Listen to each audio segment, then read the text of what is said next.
Ben ritrovati al meteo. Alta pressione e dunque bel tempo su tutto il nostro territorio, ma vediamo il dettaglio. Sul Veneto ampio soleggiamento sarà dunque una splendida giornata all'insegna del sole su tutti i settori. Al pomeriggio tuttavia non si esclude qualche breve acquazzone di calore sui rilievi del Bellunese, cielo sereno invece altrove. Temperature molto calde con minime tra 20 e 23 gradi. Valori massimi compresi invece tra 31 e 36 gradi. Diamo uno sguardo al Friuli, Venezia Giulia. Poche novità, situazione molto simile con qualche pioggia al pomeriggio solamente sui rilievi alpini. Ampio soleggiamento invece altrove, con il cielo che si presenterà sereno o al massimo con presenza di poche nubi a carattere sparso.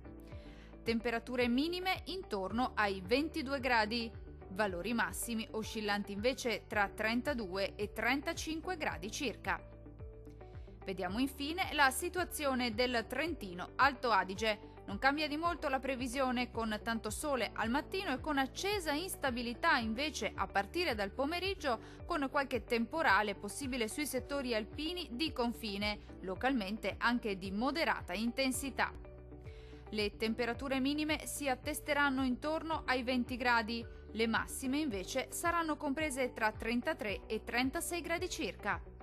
Dal meteo di Antenna 3 è tutto, arrivederci!